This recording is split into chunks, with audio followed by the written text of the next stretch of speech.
You're watching Suck Professor. Hello everybody, it's me, Hank. I'm joined by James. Sir James. Hey James, how you doing? Good. Good, great. We just watched episode 2, season 7 of Game of Thrones. Oh man, this had some pretty eventful occurrences. I was quite thrilled. Yes, things happened. Things happened indeed. Plot carried on. The story was told for an hour. So here we go. We're going to do a shot-by-shot screenshot recap. Going to go into great detail. We're going to really break it down and get into nitty-gritty, but also I'm probably going to say some things that are stupid and inappropriate. So, Me too. Well, stupid, more so. No, come on. I'm the dumb one. Everybody knows that. All right. By the way, that wildfire cooking up looks like it's look a little. All right. It's actually Mountain Dew. I didn't know they still made that. I thought that had been banned, forbidden, thousands of years ago. Okay, let's get to it, James. Here we go. Screenshot 1. Look at that. That's the opening shot there. But we noticed that they added the Citadel to the intro. Maybe this was on the previous episode, but look at it. It's cool. It's got the little gyroscope thing spinning around. And anyway, I thought this was just interesting, so I figured we'd include it in there. Any comment, James?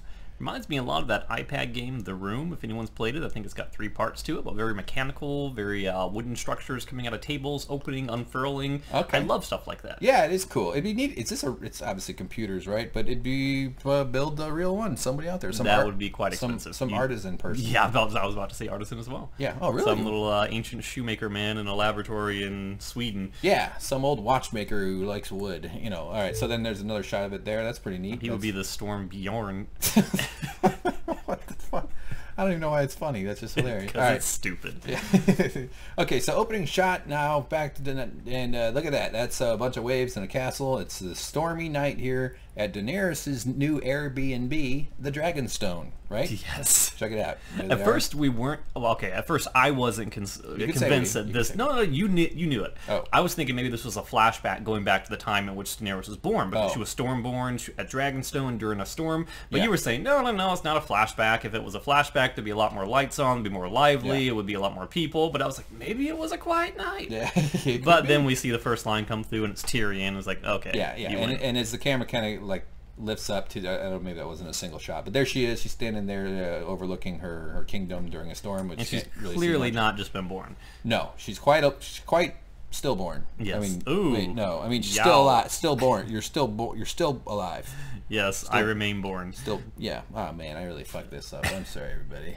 Boy. All right. So on a night like this, so Tyrion's saying, yeah, this is what it was like when you were born. So there's your flashback, right? So they're talking about stuff. They're kind of strategizing over what to do next, and she's sort of facing a fundamental choice here. Do I come in guns blazing, dragons blazing, and just take over by force, or do I do the political sort of do this in a way that leaves the kingdom intact? Because so that's the choice she's gonna make. And she gets different pieces of advice, and she actually says that she doesn't really want to be here. She doesn't want to remain too long in Dragonstone, even though this was a homecoming. It really wasn't her intent to remain there. She wants to get out there and do what she came to do. But she's being told by Tyrion, as an advocate for a more peaceful route, that you don't want to rule a kingdom in ashes. Yes, that's right. That was one of the lines. So yeah, they're kind of just assessing the lay of the land here. Cersei, and they're completely right, Cersei's not in a powerful position at all. Now, Jaime Lannister himself, last episode, even advised her that she controls maybe 3 at best of the 7 kingdoms. Yeah. The loyalty is not there. They appear to be on the losing side, and he even warned her again that people seeing Daenerys come in, she's seen as a sign of strength, she's seen as the conqueror, as the victor. They'll side with her. Right. And they're aware of that, yeah. So this she's talking about Targaryen here, her father. He'd have been is it her grandpa or her father? Her father, right? The Mad King. The Mad King, that's right. He replaced a guy known as the somewhat sane king. Yes, Viserys was, I believe Viserys was his name, as the Mad King. No, Viserys was her brother. Oh, right. I'm sorry. Aegon. Viserys was the one who got the golden crown. Yeah. Boy, do you have egg on your face. Brain fart. All right, okay. But you're not here to be the Queen of Ashes. That's the key line. That's very important to the this whole scene. So without it, so that they don't want to kill everybody. They don't just want to turn everybody into barbecue dragon food. They want to do, and they actually think they can just get the rest of the. Well, I mean, there's more specifics about this, but they're like, yeah, we basically just need everybody to agree that you're the queen, and this could be done pretty quickly. Yeah, we'll just take over. It won't be too hard. And then uh-oh, Varys had to open up his mouth. And I think this is coming anyway, no matter what. You would have thought this conversation would have happened on the boat ride over. No, they were playing dice. They waited a long time for this. They were telling stories. They were playing that game where you look for road signs and look for the letters in the alphabet. Hard to do on the ocean, especially. All right, so then she kind of interrogates him in that when the queen turns her gaze, it's like when Sauron tunes into you. She's like, oh no, now you got to talk to the queen. And she's taking him to task for being a turncoat, basically serving multiple leaders at what she perceives to be his own convenience. Right. Yes.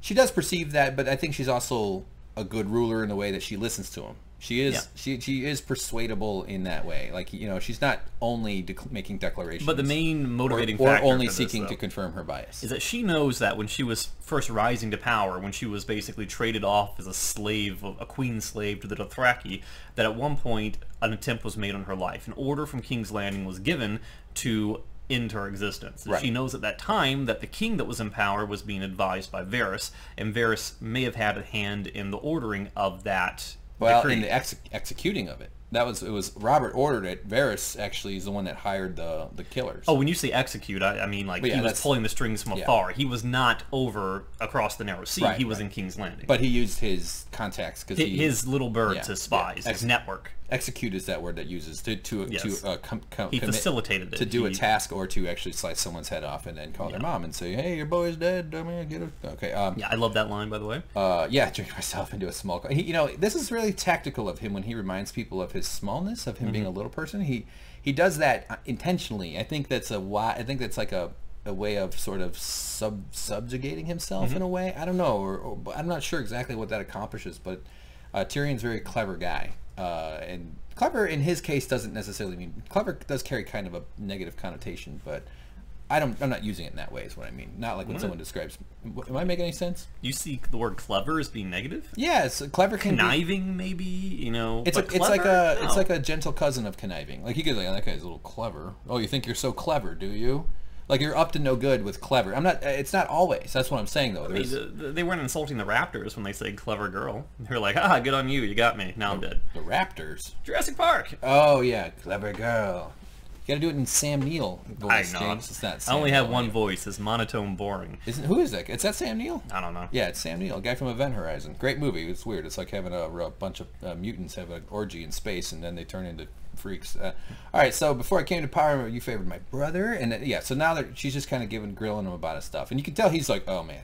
Oh boy, but he stands his ground. He stays. Well, it kind of because he lives in Florida, and this was probably it was probably something that was well aware and known to the hardcore fans that I didn't really make a connection to until now. But apparently Viserys, her brother, the one who I mangled the name of last time, was in cahoots with King's Landing, was in cahoots with Varys, and it was apparently Viserys and Varys who worked together to orchestrate her relinquishing to the Dothraki. Right. They were using her as a pawn. Yeah, as cattle. I mean, that's how women are treated throughout much of our history, but also seems to be in Game of Thrones worlds where the daughters are married off as. I mean, they do this with the sons too. It's just the families blend in order to do political alliances. But yeah, I mean, he knew that women are often like, and that's why in the Bible it's like, oh, don't covet the neighbor's goats and those cows and your wife. It's like, okay. So yeah, on one hand, Viserys and Varys knew that if she remained in Westeros, she would be killed. Baratheon would never allow another Baratheon, let alone a Targaryen, to live. Right. So he would have wiped her off existence. So in a way, it was protecting her, but in another way, it was kind of a brutal rite of passage to go through.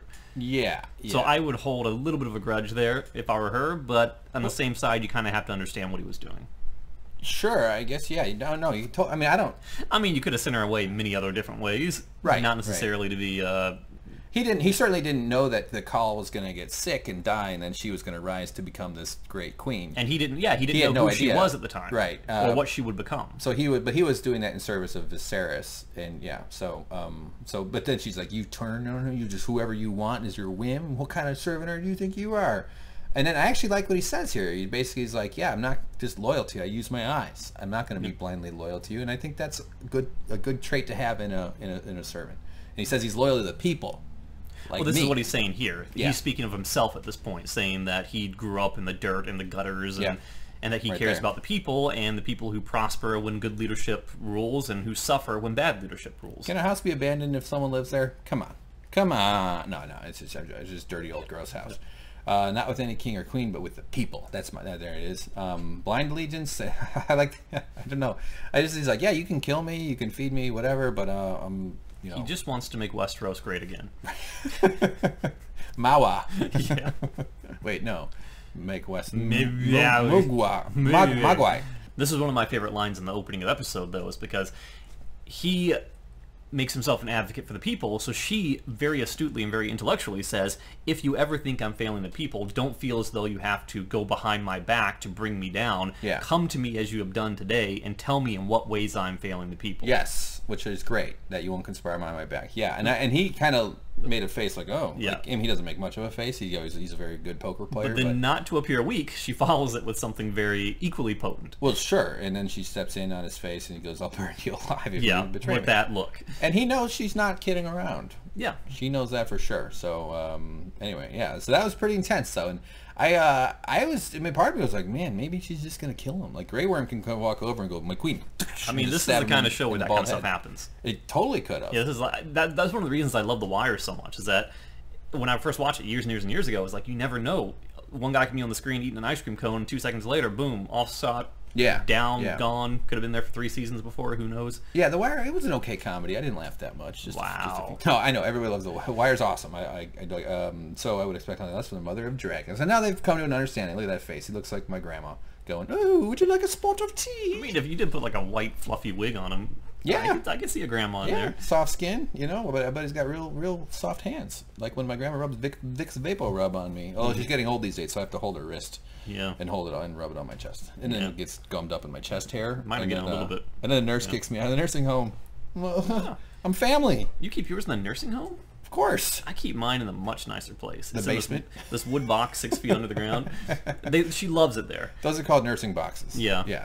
No, my grandma's, she's doing great. She's old. She's 90-something. We love her. She's awesome. We're getting to 100. Mm-hmm. If we have to weekend and Bernie's that shit, we're getting to 100. That's the goal. No, just kidding. Everybody, die quickly. Compression of morbidity. The worst thing you can do is die slowly over the last 30 years of your life. You want to be dying having sex when you're 74 years old, and that's to some person who will be traumatized by your death. Okay. Thank you for that visual.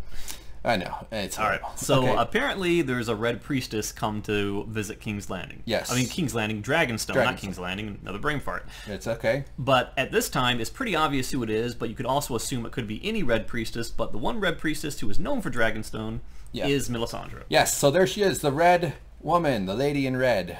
She was exiled from Winterfell because of what she did to Shireen. Is that her name? Shireen Baratheon? Yep. She Davos basically pointed her out to Jon Snow, and Jon Snow was like, that doesn't fly in my killed my friend, the little girl who taught me how to read. I gotta hear it first. That's my Davos. It's terrible. I usually do a better Davos. He didn't have a lot of lines in this episode. Not yet. Yeah. All right. So so anyway, so she's found an audience here with her, and it's funny when they switch into their own. I just like that they have their own subtitles. High Valyrian. Yes. So. And the interesting thing here is that we know a great deal about Melisandre, but Daenerys does not. Daenerys has no knowledge of her whatsoever, which proves the point as to why Tyrion and Varys are so critical from a political standpoint. They know everything. Yeah. Especially Varys. So they're being introduced here. They're going to have a little bit of dialogue, but then Varys is going to step forward and remind her, oh, my queen, but this is another one who comes to you with past servitude to another would-be king. You're right. Referring to Stannis. Stannis. Yes, correct. And then they switch into English, which is nice. It's always appreciated. The Lord of Light doesn't have many. So she asked about her religion. Is like, what's going on with you guys here? And this is what you were talking about there with the Stannis reference. Well, that already happened. That already happened. Oh, okay. Yeah. All right. Yeah. It said it didn't end well for your previous, your previous leader, and she goes, no, it did not. Yeah, for her old boss. Yeah. Okay, I heard your old boss crashed his Mercedes into the dock and killed a fisherman. What? I don't know. I'm making up. It'd be just funny if your boss got arrested and went to jail for manslaughter. Okay. But wouldn't that be exciting at work? Think about how much scuttlebutt there would be around the water cooler. Hey, did you hear the boss killed a guy because he was drunk driving his Mercedes at the beach? There have been similar things that I've already experienced working where I work. Yeah, it's because we're all savages. Human society is a construct that's barely held together. Yes. And we have to jail people who are fucking wrong. All right, so the long night. So anyway, this is they're worried. You're just reading everything at the bottom, aren't you? Yeah, I have a horrible brain. I can't remember what's between these screenshots. Well, I need to look at it to remind me, but then I just read it because I'm terrible at this. I really don't. Anybody, you should unsubscribe. Just abandon this channel. It's terrible. So she's talking about the prophecy about. Yes. I can't remember what was the name of the champion of the light. Oh, the Asahai? Isn't there like an Asahai or something? Yeah. No, I don't know. But that apparently, yeah. I believe that she believes that Jon Snow is this champion that's going to rise up against the coming storm to take down the darkness. Yes. He is the one with the flaming sword. He is the chosen one of the Lord of Light. Right. But she's telling the prophecy here, and Daenerys is saying basically, well, I don't like this prophecy because it says prince. I'm not a prince. Right. And she's corrected by your favorite person, Missandei. She is my favorite person. To say that in High Valyrian, the translation is not quite accurate. It could be prince or princess, but it doesn't exactly roll off the tongue. But right. Daenerys says, no, I like that better. So this is the more accurate version of this quote. And, yeah. So turns out it can be a lady. But so it's nice when those prophecy words are non-gender specific. But I believe a lot comes into play when Melisandre says, I believe you have a role to play. That's kind of an about-face way of saying, I don't think you're Ashur Asai or whatever that guy's name is. Asura, yeah, that's right. Agor Asai. I really should have looked it up before we did this. Turok, but anyway, Turok the Dinosaur Hunter. Yes, I don't believe you're Turok the Dinosaur Hunter, but Turok 64 nonetheless. 664. But I do believe that you are pivotal in the resolution of this. Agreed, but this is also something, if you want to be vague with that, if you want to use some words and not say anything, it's like, James, you have a role to play. Yes. In the McDonald's we're going to get, maybe. Your role will be coming with me. Like, be specific. Come on. Everybody has a role to play. Get out of here. Oh, what's that? All right. So, as does another. So then she refers to the other one. And this, the one that she truly believes in because she has witnessed his resurrection. Yes. This sets up the rest of the episode, or a big storyline in the rest of the episode is whether this, what's going to happen now is she's going to, they're going to decide to invite Jon Snow down here. And first they have to basically convince her, though. And this is incredibly important because this is the first time anyone's spoken the name Jon Snow to Daenerys, or this only time she's ever uttered it herself. Right. And at this point, she would have had no idea who he was, what his history was, whether he was a good man, whether he was to be conquered, anything like that, were it not for Tyrion and Varys. And by the way, Tyrion doesn't know that Jon Snow's now the No, he doesn't know that. He's been separated ever since he escaped from King's Landing after executing his own father and all that kind of mess. Yeah, they didn't have internet like we do. Their internet was birds, was ravens. Their service has been out for a little bit. Yeah, that was a low baud rate. Baud, is that right? So anyway, Tyrion was like, "Whoa, John," and he even said something like, "I traveled with him. He was a good guy." Yeah. They decide that they need to summon Jon Snow, but he's got to come down here and bend the knee. And that's what Tyrion. Well, that's kind of Jon Snow. how it ends. Daenerys is not one to be willing to share power. Right. So he basically says, like you said, invite him here to come bend a knee. Yep. And at which point I think there was a reaction shot to Tyrion, at which point he was like, ugh. Yeah. That's not going to go, that's not going to fly well. But at the same time, when you're the king of the North, so what's the setup? I mean, do they always agree that there's going to be a central ruler in the middle of the continent? Or can you have a middle king, a north king, and a south king, and they're just like three equal countries, basically? Or what I'm saying is, in Jon Snow's mind, how does he construct the political setup? Does he expect to have to bend the knee to somebody, or is he just saying we're the North people? I believe that he wants peace, but he does not want to be king. Daenerys wants the Seven Kingdoms. Right. So as long as he wants peace and he can unify the belief of his people in a pivotal central ruler in Daenerys, I think he'll be okay with that. Well, yeah, that's possible. Plus, he doesn't know that's his aunt yet. So wait a minute, explain that. So she's his aunt because aunt, by the way, was what we say. Aegon, the Mad King, right? Aegon, you said Aegon Targaryen. Yeah. What was the name of the old dude at the Castle Black? Aemon. Okay, I always get them confused. So Aegon was the Mad King. He had a son, Rhaegar Targaryen. Right. Rhaegar Targaryen was her brother, and the father of Jon Snow. Oh, so her brother's son is Jon Snow. Therefore, she is his aunt. That makes sense. That's how nieces and so he's her nephew. Yes, but neither of them were aware of their relationship to one another. But I sense that maybe There's a wedding in the works. Hello. This show would never do anything so low and disgusting as incest. How dare you?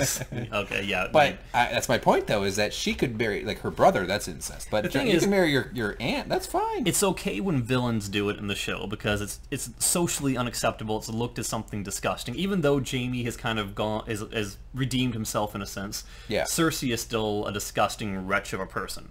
Wait, why? Because she's such an evil queen? Yes, she's an evil queen, and she's been linked to incest. Yeah. You cannot have good characters in this modern day. An audience cannot look at two heroes, see incest going on, and think, oh yeah, I'm fully behind that. Well, it would tarnish it a bit. Don't forget, it's incest immediately followed by him pushing a boy out of a window. That's the original introduction to Jaime. Right, he's a bad dude. Yeah, well, he was a bad dude. Has he really redeemed himself? I mean, in the past 6 seasons or something? Yes. Heck yeah. He murdered a kid after fucking his sister. That's Bran's alive, in case you forgot. When you push someone out a window, that's murder. Unless not. It's attempted. Why is attempted murder different than murder? Because one is successful and one is a failure. Why am I less of a criminal if I point a gun at your head and pull the trigger, but you just happen to make it? I'm still killing you. No. Yes. Yes. I demand you bend a knee right now. All right. Oh, my knee, it hurts. No, I get what you're saying, though. There was no... I realize there's a legal distinction. The intent to kill was still there. The same force was exerted was still there. Right. So why does it matter if one person dies? And it's gray area. It's gray worm area. Yeah. Gray worm area, yeah. Right, yeah. No, I don't think there'll be a romance between Jon and Daenerys. Although it would make sense politically. It could happen. It would make sense politically. I agree with that. But from a standpoint of the narrative on HBO for our modern society, I think it would be a bad choice.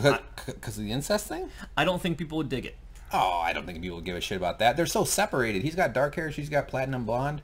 I think they'd be fine. The only hair they have in common is her eyebrows. And then halfway through, they'll find out that they're related, and then they'll just kill themselves. I get it. It'll be like Old Boy. Of all the things that this show has done, stabbing pregnant ladies in the belly, burning little girls, having a couple of hot cousins fucking each other, that's like Blue's Clues as far as I'm concerned. Well, come on. My vote goes for I hope it doesn't happen. They'll be on Sesame Street going, incest starts with I. Yes. I. 1, 2, 3. Sisters. One orgasm related to incest. Yes. Can I get in? The Count's like slowly taking off his vest. And then it cuts to Bert and Ernie unbuttoning each other's shirts. Tinky Winky shows up for some reason. Because Bert and Ernie are, yeah. Anyway. Well, sure, they're roommates just like you and me, James. Let's not go there. We're living as roommates out of necessity because we live in an expensive, we're in LA. Yeah, let's stop bending the knee. There we go. Oh, God. Okay, so we cut to a bald guy trying to unstab a pile of hay. That was it took a long time to get out. Yeah, it's an archery target. This guy's teaching people here at Winterfell. We recognize these walkways. There's probably some fancy word for them. The mezzanine. Mezzanine? Yeah, that might be it. Yeah, I like that. And very similar to the original, when Ned Stark, Catelyn were up there looking at the boys. Theon, yep. Well, Theon was their ward, but Jon Snow, Robb, did they call him Jon Snow by his full name every time? Yes. Jon Snow, dinner time. Doing archery. So this is the cycle of life. You are trained to be a murderer by your parents, and then everybody that you love and know dies, and then you train your generation of children to be a murderer, kind of like we do with video games. So he's got a note. What is it? It's got the Targaryen seal on it, so we know it's from the Daenerys's. It is signed by Tyrion Lannister, so we know Hand of the Queen from... Mm-hmm. That's Targaryen, huh? Yep, that's right? The Targaryen dragon sigil. Okay, all right, cool, I like it. So it's signed by Tyrion Lannister in his best font. Man, they all had good fonts, didn't they?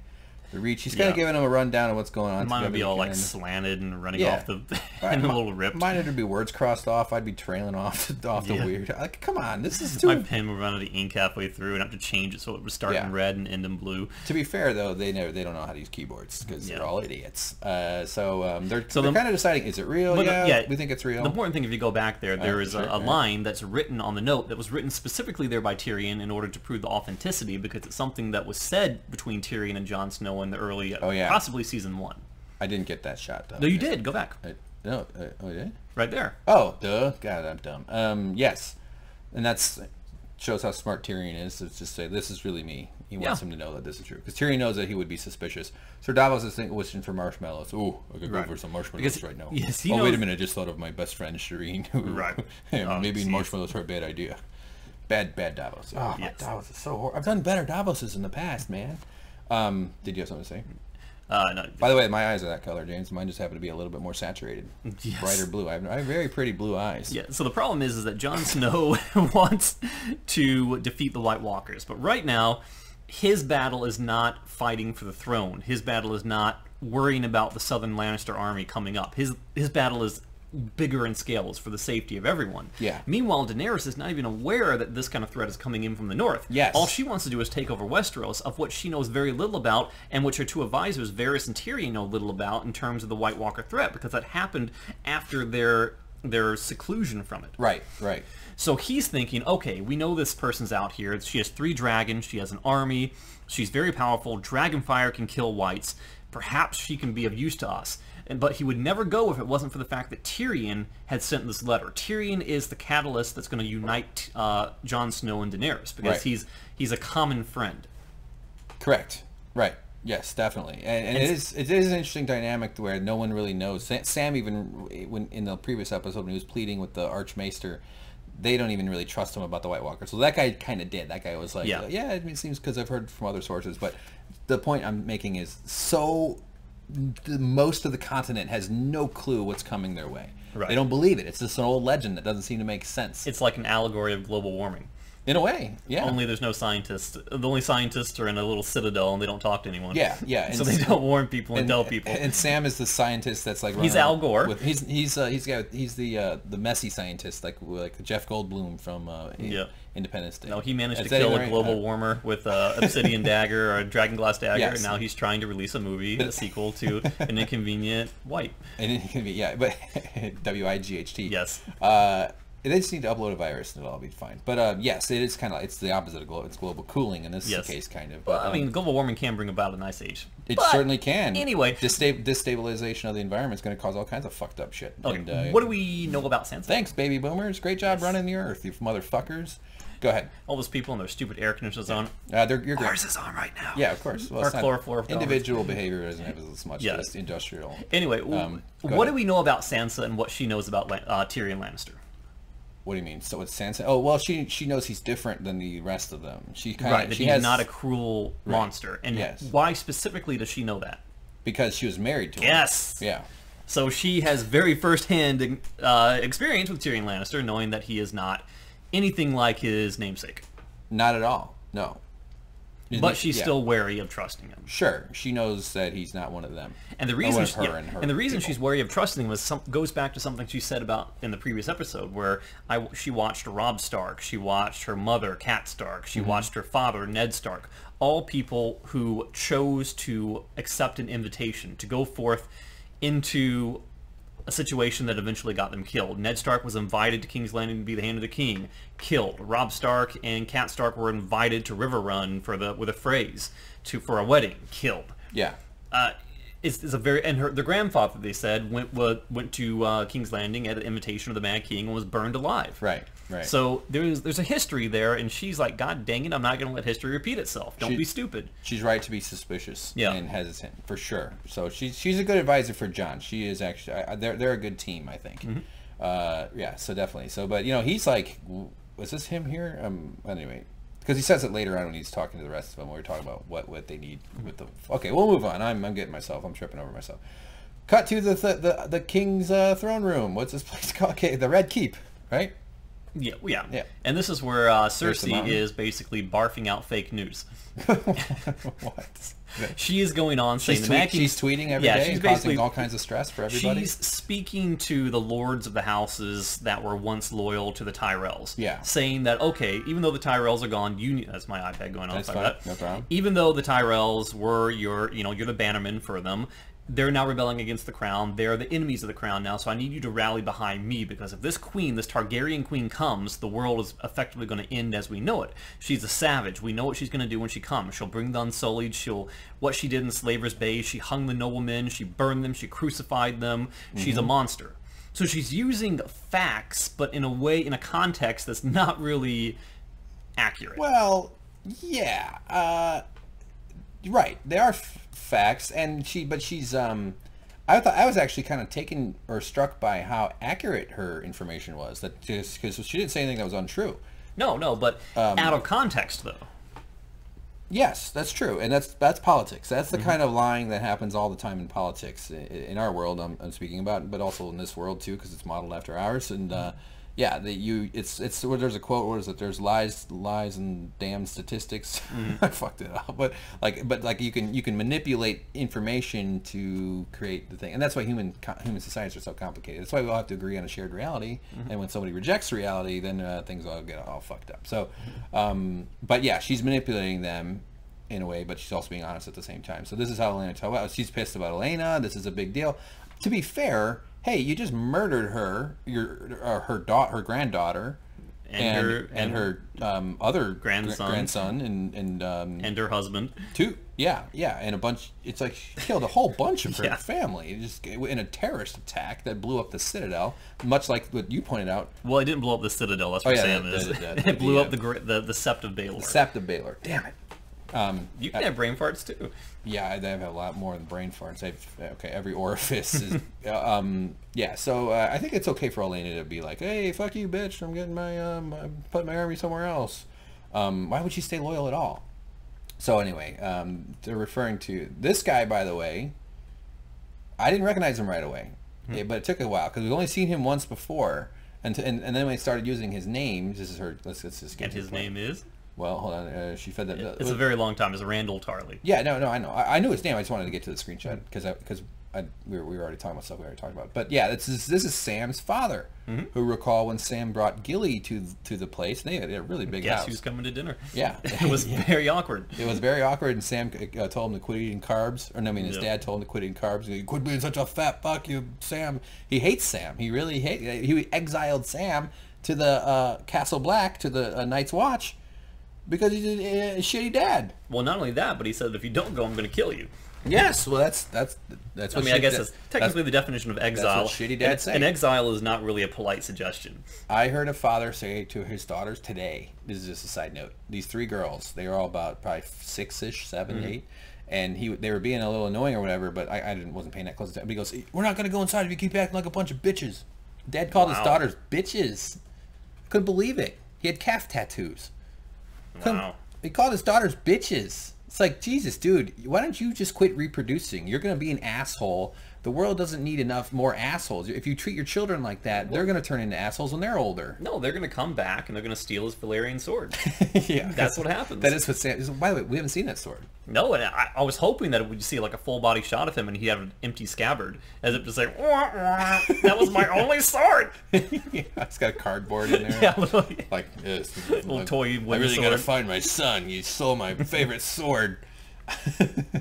So how do you propose to stop them? So they're talking about the dragons here. Yeah, and then Sean Spicer says that he's currently working on a solution as Qyburn. I know. Sean Spicer. He doesn't come up with any policy.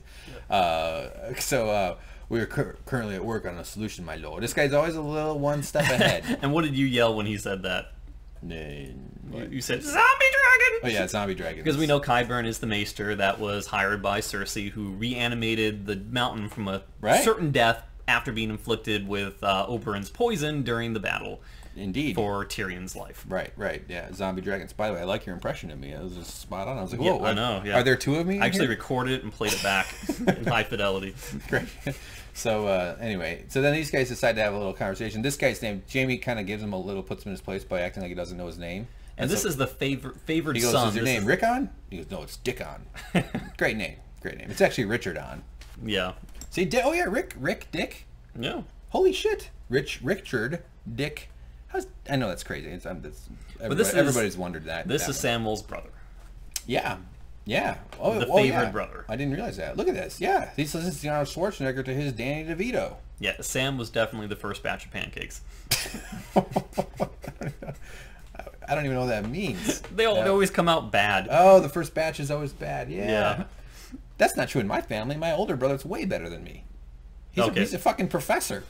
Oh. I'm terrible. I do have a Prius though. All right, so but it is an interesting the way what's this guy's name? Jamie. Yeah, Jamie. Who's that? I think it's Viserys. He's like, but I like that he didn't get his name right. That was funny to me because he's basically saying, oh yeah, you're not important enough for me to really know your name. So yeah, I mean, there's a lot of names he has to keep track of. For sure. So they have a little conversation about the Tarley's relationship with the Tyrells. He can count the number of names he remembers on one hand. 10? Because he only has one hand. Well, he's got 10 fingers. He's got one hand, but he does have 10 Depends fingers. on how many other spare hands he has. It depends on which one he snaps on there. You know, he's got a dough hook. He's baking. You know, I wish he'd get some Iron Throne so he can sit in a little throne next to him and goes, that is the hand of the king. I know. He's like, who else is better made for the hand of the king? Yeah. I would take attachments. So you go kiwi knife. All right, so you ride for Hornhill today. That's we're heading back. You were the only man. Okay, so this is interesting. There's some backstory here, which are probably going to mess up a little bit. Do you know what he's talking about when he refers to the Reach? Yeah. That's the lake, or it's like the river system where they had a battle. And so I didn't realize that Sam's father was the guy who defeated Robert Baratheon. Robert Baratheon was known... They mentioned it before during the dinner, I think. Oh, did they? Yeah. Oh. That his father is a tactical genius. Okay, but this was a physical one-on-one fight with Robert Baratheon.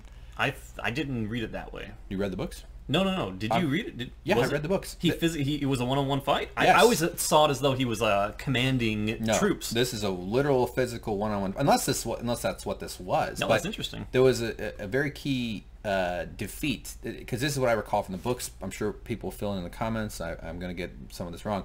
But Robert Baratheon had a chest plate that had rubies in it, or some sort of jewels, right? And so famously, they were fighting in the water. It was like shallow water. Robert Baratheon was known for using this big hammer. That was like his thing. This is before he got the 300-pound gut, though. Yes. Well, he became king, and he just turned fat and started fucking in hunting boars and stuff. So, this is called the Reach. This is the water system that they're fighting. Yeah.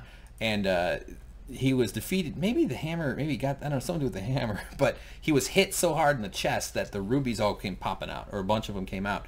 And so it's known that if you could people try to find them in the water, because that was sort of a leftover of the battle. And you reach for them in the water, and that's why they call it the Reach. Exactly. And if you reach far enough, you'll strain your shoulder. That's not funny. That's actually a very interesting story. Yeah. I'm sure I'm getting some of the little details wrong, but it was famous because Robert Baratheon was such a tough fighter that it's like somebody finally beat, LeBron in basketball. Oh my God, who did that? So not only did he win the battle, but he physically bested Baratheon himself. If indeed it's him who did it, and they would be about the same age, so they probably were. Okay, yeah. So very cool. So yeah, that's interesting. But I very much recall I'm calling them rubies, maybe they were something else, but that these jewels got dropped into the water. Jolly Ranchers. And then the water turned into Zima. So, all right. So anyway, so that's what he's saying. Like, that's his legend. That's like his biggest victory, was defeating the king at that time. So I obviously didn't kill him, but I want you to swear allegiance. So he's saying you got to be part of Cersei here. Well, he says, I want in the days to come, I want you as my top advisor. I want you as my top general, because I know the history of what you're capable of doing. But he's saying, you know what, I'm a Tarly. I was born a Tarly. I've served as a Tarly. I knew Olenna as a child. There is nothing that's going to make me break my oath. It's like, that's not who we are. Yeah. And Jaime's like, you swore an oath to us too, to the Lannisters, or to the king, or whatever, the queen, or I don't know. So yeah, how did they leave this though? What was did he agree, or did they not show? No, us? I think he said no dice. Yeah, which basically shows that even the people that are sitting in the room with them, at threat of treason, are not siding with Cersei. I don't recall him saying no specific. I think they left it open-ended, because he's basically he makes him an offer terms. saying, a warden of the South. Right. But it seemed to me like he was going to decline. But, things could change. Yeah, I got the sense he didn't want to commit. Yeah, I don't recall. Exactly. You're right. It did end more open-ended than I tended to want to remember. Yeah. But all right. It seemed like everything he said up until that point was pretty starkly no. Yeah. Yeah. But, as you know, motivations change. As loyal as someone can be, the offer of money and power is, it can sway people. Totally. This is the face Jaime Lannister that makes me look in the mirror every morning. Oh, I'm too handsome. How handsome is this guy, huh? Yakovolic. He's got some crazy name. He's so hot. All right, so let's keep going. And he's not. Yeah. I like him. He's a smart guy. I like him a lot. I'm very attracted to people who can read. That's why I have a big crush on Mr. Rogers. All right. So the infection is spread. So now we're in Oh God, this is gross town. And, well, we see for the first, that doesn't happen for a while, but we see for the first time well, this is the full extent of the progression for Jorah. Before, we only saw it running up his arm. We didn't know how far it had moved. Yeah. But it's undeniable now. So he missed his opportunity to just be a handless, armless guy, and now he's really covered in it. Right, because the Maester says that had you cut your arm off immediately, it would not have progressed. Right. But since you didn't do that, you're pretty much doomed. Now you're done. It'll be years before it kills you. This is so doctorly, like his bedside manner leaves a lot to be desired. He's not real worried about his feelings or his or he's just like, yeah, you got 10 years, 10 maybe 20 years. And he goes, how about your mind? Like that's the important part. 6 months. It's just like, okay, start with that. That's the bad news. That's the bad news. And he even says something really horrible. He said, for 19 years and 6 months, you'll be a stone monster living around a bunch of other ones. Yeah, he said, if you were anyone else, I would send you off tonight to be back with the Valerian people. Well, that's after Samwell offers to try to fix him, though. Yeah, because he says he's too old. He's like, oh yeah, he's not a baby. We know. He actually knew about that whole. Yeah, he was saying that the physiology. He may have been the one that treated Shireen. It's very possible, but he knows the physiology between a baby and an older man is different. And he's got it much further along. Yeah. So then he gets to the part where he says, "I would. This is it. To live out your life." I did interrupt you there, but I wanted to live out your life with the stone men. And but he goes, but since you are who you are, I'll give you one more day. And he sort of nods at the sword, which I didn't get a shot of that. And Sam's like, oh no, what's he gonna have to do? James is super popular over here. Trying to make it be quiet, but it will not. Somebody's on Adult Friend Finder, huh? I got my volume off. By the way, everybody on Adult Friend Finder, when I signed up, they want to have sex and stuff. I just wanted some buddies that were my age. Some friends. All right, it's fine. Don't worry about it. You're okay. You're allowed to get your iPad's allowed to go off. So at this point, so they basically say you can kill yourself tonight, or we're going to send you to the stone people. Well, which is, man, talk about a bad morning or a bad day. You're like, you wake up, you're like, all right, I got a bad disease, got a doctor's appointment. Like, what if you went to the doctor for a sore throat and he's like, well, I'm going to send you to a prison colony tomorrow, or you can murder yourself with a sword tonight. Those are your two options. And then Euron pops in the window, murder! Did someone say murder? Euron. So anyway, this is a tough situation. You know, what's he going to do, man? He's got a lot of thinking to do, not a lot of time.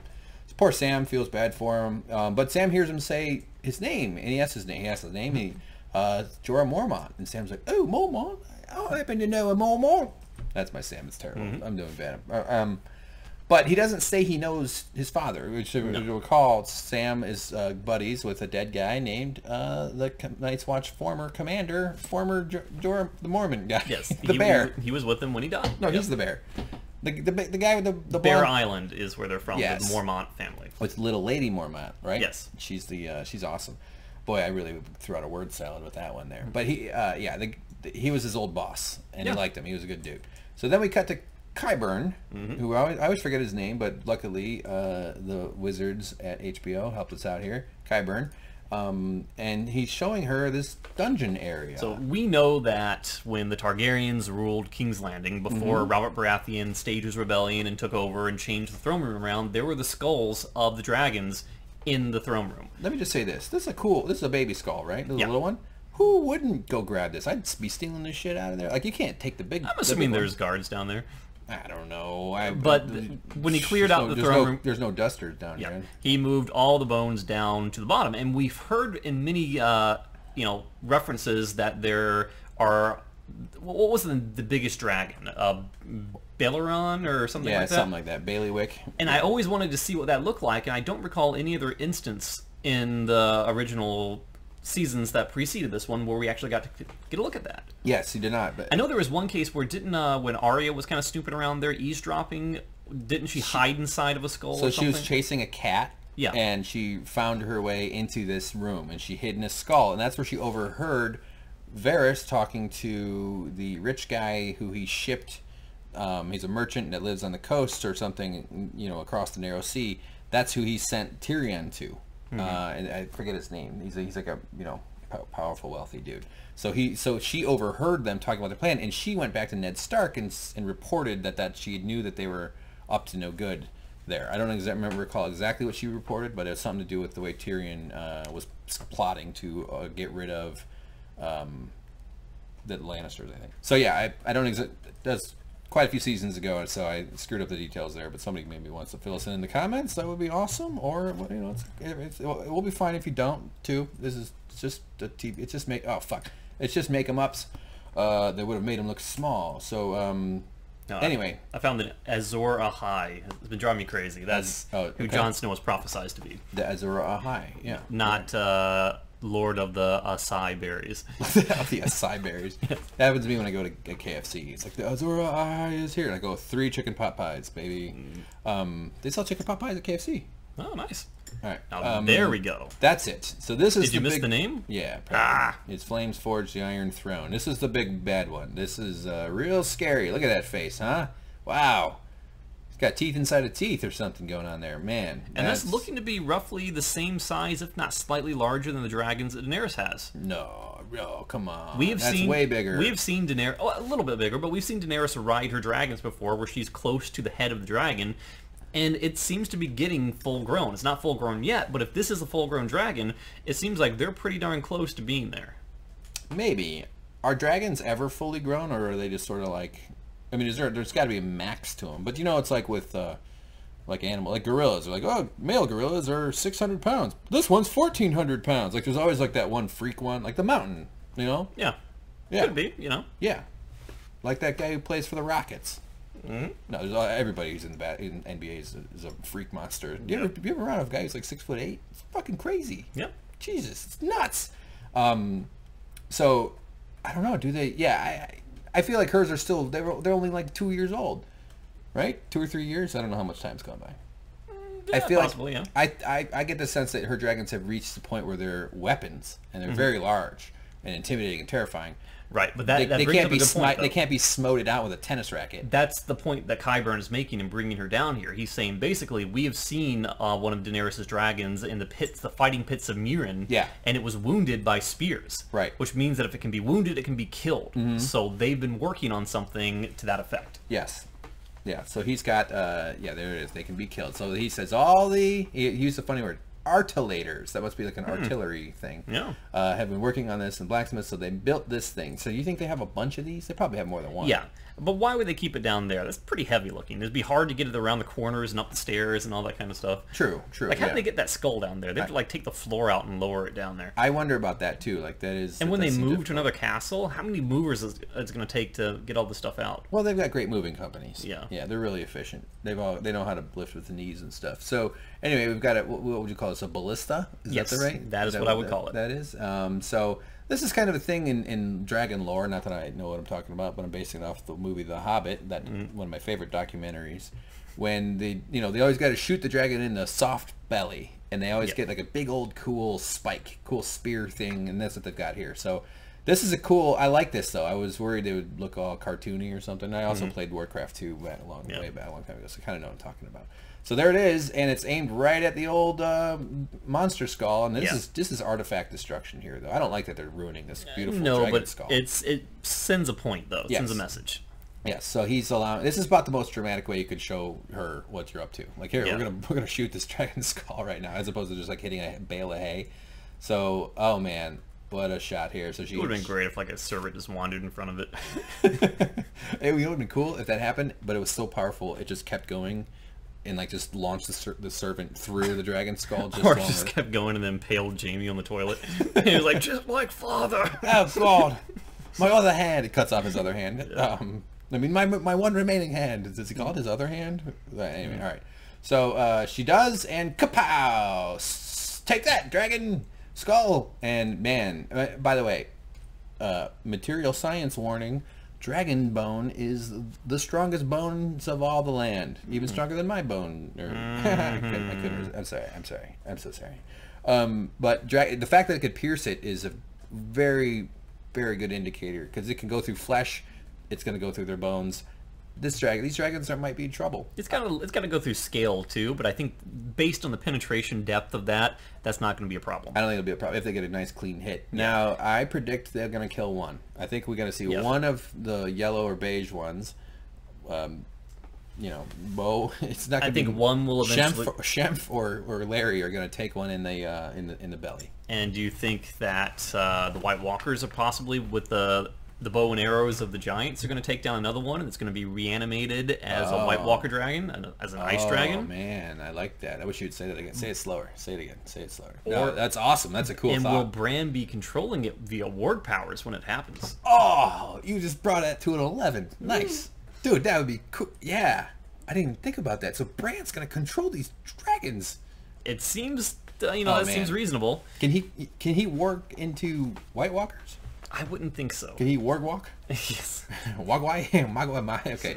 So I like the design of her thing though. She's not wearing her tiara though. That's unfortunate. Yeah, it seems like her armor level is higher. Yes. She's upped her armor points up to 61. It was at 59, but she spent all her experience points upgrading at the Village Inn. So this is it. So look at her smile though. She's like, all right. Yeah, and apparently Yara was hiding inside the skull because now she's talking. Oh, there she is. Right there? Yeah. If you go back, her text is on the screen with them. Oh, that's Yara. Oh, duh, I didn't even realize that. I would have been like, yeah, Yara was in the room. Yeah. So then we cut to Yara, who is the Iron And if you notice in that last scene, he's been back there for a long time, but he's always blurred out. Theon is there, obviously, because Yara's there. But she's there with Olenna. She's there with the mother of the Sand Snakes. Mm-hmm. She is plotting on what her next move is going to be. Yes, these are the people that have, jumped in with Daenerys, and so they're kind of all sharing their viewpoints about what to do. She's saying, "Go at them, take them, just raid," and that's what the Ironborn do. They're raiders. They don't really hold land. That's why Theon holding land was such a stupid thing. It's like what they said in the last episode. Yeah, the Ironborn. That they don't make anything. They don't construct anything. They just take what they can't make. Right. They take what they can't make, and that's how I got my computer from Best Buy. I stole it. No, I built it myself. We don't poison little girls here. So this is Tyrion, right? Saying something. So they don't like Tyrion's like, no. We don't. We're not gonna. That doesn't make. Yeah, we're not like you. Yeah, we're not gonna do that. And then the Sand Snake lady comes up. This is Tyrion speaking here. His retort to her, explaining. He's referring to the killing of Myrcella. Yes. Which was Jaime's daughter, Jaime and Cersei's daughter. That was a sad death. She was in love. It's very sad. And they murdered her betrothed as well. Yeah, that's right. So there are no innocent lands. So they hate each other, but let's go to the enemy is a great. All right. So they're starting to get into it a little bit. Tyrion doesn't really want to fight too much, but then. Well, I think before or after this, basically she says, he is the hand of the king, the hand of the queen. You will respect him. Oh yeah. But then she turns around and gives him another nod, and using the exact phrase that he said to her, basically saying, I've taken your words into confidence. And I agree with you. And he's like, hey, all right, hey, I'm getting through to her. She does trust. Okay, and well, what he's really saying is that was copywritten. Yeah, this whole thing is copywritten. That's for sure. So that's a good moment for him to see that she's using his words. So then Lady Olenna, who is awesome, she's always got some crazy insights, and she's got her long years have really her best weapon at this point. You're right. She's very experienced. So she's speaking about this thing like you can't just demand it. They've got to be afraid of you. By the way, Phil and Jay, my head is starting. Well, she's saying that her daughter tried that kind of approach. Her daughter obviously was Marjorie. She was loved by the people. She was loved by the nobles. She was, she was a unifying factor, but she was not someone who went out and was forceful, was violent, right. And she was turned to ashes for that. Yeah. So she says that true rule, true power is through fear, whether you like it or not. Right. That the nobles in Westeros are sheep. They need to be shown that you are a powerful force. Yes. Right. Well said. And that's why James is my ruler, because I'm terrified of him. Right. You should see him hover around the house without using his legs.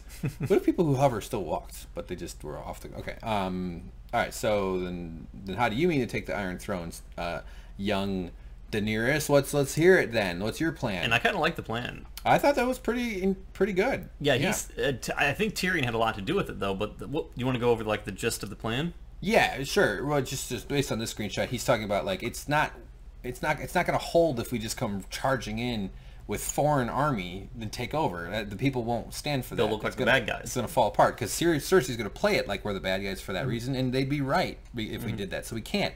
That's why we need to do it differently. So they set it up, right? So this is the Unsullied. It's fun to get it closer. These are the dragons. So they say what they're going to do is they're going to basically, Yara's fleet is going to take the Sand Snakes back to Dorne. Then they're going to take the Dornish army, and they're going to meet with the Tyrell armies in the bay and lay siege to King's Landing with the two armies who are both kingdoms of Westeros. Right. So it'll look a lot better. Meanwhile, the Unsullied are going to go somewhere else. And where are they going to go? Castle Rock. Casterly Rock. Castle Rock. Stephen King will meet them at the door and be like, Yes. come on in, everybody. No, he's great. I like As Stephen the big FU to the Lannisters. Yes. So she says, why did you but I do like their reaction. They're like, so your plan is our armies. Yeah. That's great. And then they reveal, no, the Unsullied, we're going to take over Casterly Rock. And that's Tyrion. And we saw that happening in the trailer for Game of Thrones. Yeah. Remember there was speculation that was Casterly Rock, and you're like, oh, it might not be. But then you're like, well, then again, it might be, because we see Lannister sigils hanging on the wall and banners and things. Right. So now we know for a definitive fact, Casterly Rock. Yes, and so, oh man, that's intense though, because this is, we haven't seen it yet, like you said in the trailer, but if they can pull this off, they've got this whole middle of the country, and Cersei has no choice but to give in at that point. But what's craziest about this is more than likely Tyrion's plan. I mean, he explained it. Why are they going to Alcatraz? Where, right here? Where's the sail? We'll sail for the Rock. Oh, they're talking about Dwayne Johnson. Yes. With his crazy shoulder tattoo. That guy is, he is something else, huh? Yeah. Wow. Anyway, yeah, he just totally threw me off. God damn it, James. You messed up my train of thought. That's actually my fault. Oh, Tyrion, that's his hometown. That's his home place. He knows people that live there. He knows a lot of people that, he was born and raised in Casterly Rock. So it's really substantial that he's willing to come back and attack his own city where he was born. So he doesn't have a whole lot of love for his family and his lineage, though. He hated his father. He hates his sister. He loves his brother, but he hated his entire upbringing. His mother hated him. Why would he care? That's true. But I'm just saying it's an interesting turnaround. Well, okay, I shouldn't say his mother hated him because she died giving birth to him, but I assume that she's like, God dang it, baby, you killing me. Yeah, she was going, oh, I hate you, baby. But his father, Tywin, hated him and blamed him for the death of the wife. I should have taken you into the ocean and let the waves carry you away. Yeah, I was more so implanting my memories of Catelyn Stark and Jon Snow and saying that the mother hated him, but she didn't. She never got to know him. We don't know if she hated him or not, but she did die because of him. So, not that. No, that's not fair. Is that fair to say? She died in childbirth. It's not like someone's to blame. You know what I mean? Like, he came out with daggers in each hand. He was just like slashing everywhere. Ninja baby. Yeah, it was terrible. Yeah, for sure. So anyway, he's got a lot of history with this place, and it's going to be pretty intense. And I like this line. I wish it looks like it'd be a fun stamp for your address or something. All right, so now we're at the same place. We're still there. There's the Lady Olenna, and they're all like, "Oh man!" So that, like, the fact that they did this, like, kind of run around the room to show everybody's reaction, like, "Oh boy, whoa, you guys are not fucking around." And then Yara immediately is like, "All right, I'm in. This will work. I like it. Dawn is with you, Your Grace. All right, we're doing it. Yeah." And these two have that moment. They high-fived after this, and a little sparkle went. Yeah. So good plan. I like it. I'm interested. By the way, check out that brooch. It's a dragon. Mm-hmm. Yeah, that's pretty good. Looks like it's yelling at the hand, doesn't it? And then immediately after this, Olenna takes Daenerys off to the side and says, "I want to have a word with you." Yeah. And she basically says, "I understand that you are advised by Tyrion." Yes. And that his plan is to not bring the kingdom to ashes, and that to not go all out, but I advise you that he is not the advisor that you believe him to be. Yeah. You need to go with my plan. You need to go out, be feared, be a ruler, be fierce. Do not bend a knee to the ideas of Tyrion. Yeah, she's saying be cautious about this clever guy. Yes. Yeah, he might be, yeah. He's not going to serve you in the right way. In fact, he might be conniving against you somehow. But the Lords of Westeros are sheep. You're a dragon. Be a dragon. So do you think there will ever be a rift develop that comes out of this? Is Olenna going to push it and make it happen, or will some sort of... I think Tyrion is loyal, though. I don't think Tyrion is looking... Well, I think this is just trying to introduce that there's more complexity to it than on the surface. That's right. That it's not black and white. There's a conflict. And that's generally how politics and almost any big problem works, is there's usually nuances. And so it's good that they're showing this little bit of texture to this situation, right? Mm-hmm. Okay, so a sword... They like to sharpen their knives in this land. I guess it's like loading your gun. I got a little bit. So there's Grey Worm having a nice, fun Friday night. So these two have a little moment. This is kind of sad. You know, we've known they've had sort of some affection for each other. And we know that's been no secret. And the order was just given that the Unsullied are going to sail for Casterly Rock. Castle Rock. Yes, for sure. They're going to sail for the Rock, and they're going to take it from the Lannisters. Yes. But she knows that that's going to happen. But he did not come to say goodbye to her, so she sought him out in his room and said, "Hey, what's the big deal?" Yep, she wants to know, and and she starts to leave, but he kind of makes her stop. Wait, are we at that point yet? Yeah, she already came back. I missed a screenshot where she made her turn. She's like, "Oh, well, I wish you good luck," and he's like, "No," he goes, "You know why?" And then he explains. I thought this was very nice. This actually was really well written. I thought there was a real tenderness to this moment. He talks about, "You're my weakness," which starts off kind of insulting, and she's like, "What? I'm just a weakness? What are you talking?" And so, you know, he explains, Unsullied, some scared of dogs, some of the oceans. I kept hitting it, some with they boys sleep with dogs. Sorry, I read that, and my mind went there. I didn't think about just hanging out with it. Okay. Or climb a cliff, or jump in the water, and if he swims, good. If he drowns, good. Big deal. And so the thing what made me special is I had no fears. I wasn't fast. I wasn't the strongest. I wasn't the fastest. But I was never afraid of anything. But now that I know you, I have fear. He has something to lose. I'm gonna use this line at women at the bar. I'm just gonna giggle me. So I'm Hank. What's your name? Rebecca. Oh God, I'm so scared. I'm afraid of you. I'm so scared of you. And then she'll have her boyfriend beat me up. Whoa, James, woohoo, he goes for it. Is this a sweet moment? This warms my heart. These two, I don't think they've even ever touched. No, I don't think so. Other than a polite, hand on the back when you're like walking through a doorway or something like that. And boom, he goes straight in for it. This is always a risky move, man. I've gone in for the kisses and had them rewarded. I've also gone in and had them rejected, and it is not fun when she goes, "Ooh, no," and then you got to put your seatbelt back on and be like, "All right, so don't forget." What was your destination? Don't forget to tip me. I'm your Lyft driver. please give me a 5-star rating. No, but it's horrible when but I also understand, because you're like, I don't know if she wants me to do this or not. I was making out with this girl once, James, and she went to reach for my head, she hesitated. Reached for your head? Well, like her hands were starting to get involved. You're leaning across the car, and this is a date like 3 years ago, and she went up for my head. I'm bald. This is the story here. And she stopped, and I was like, "Am I your first bald guy?" And she's like, "Yeah." I go, "It's fine. It's just a skull." Was she blind? And then No. she recoiled? Yeah, she touched it. She turned into a pillar of salt, and she blew out the window. And your wig fell off. Yeah. He was like, "Oh, now she knows." And then the toll booth lady yelled at us and told us, "Keep moving." No. But she, so I let her touch my head. It was actually a nice moment. We paused, and she like patted my head and like kind of rubbed her hand around. And the hair feels kind of fun on the sides, because I still have a lot of hair on the sides. But I thought it was interesting that she, she was like, "What do I do with his head?" I was like, "It's just a fucking skull. Just pretend you're in a science classroom and you're rubbing the mummy." How romantic. Not mummy, the skeleton. No, it was nice. Then we kept making out. Anyway, I could go on. Oh, fuck. What have you done? I just loaded up in Photoshop. All right. Okay, so that's a side story. I got nice lips, by the way, everybody. So there they go. Speaking of lips, boom, kissy, kissy, smooch, smooch. And this is a long time coming. We got some more tenderness coming up, so everybody. So put those boners away, all right? And she reaches down and by the way, how quickly does she untie this thing? I thought these things were held together with a little more. She just like pulls one thread, and we're looking at Instagram. It's all Velcro. It's all Velcro. And look what we blocked them out though, because if anybody sees a nipple, you will go to hell. And for some reason the nipples are terrible, but mangled up corpses are fine. I know I always go on this rant every single time I have to block out these fucking tits, but it's so stupid. Grow up, America, for fuck's sake. So anyway, let's not look at those nipples. But they're both hot though. They both got nice bods. They're thin and about the same age probably.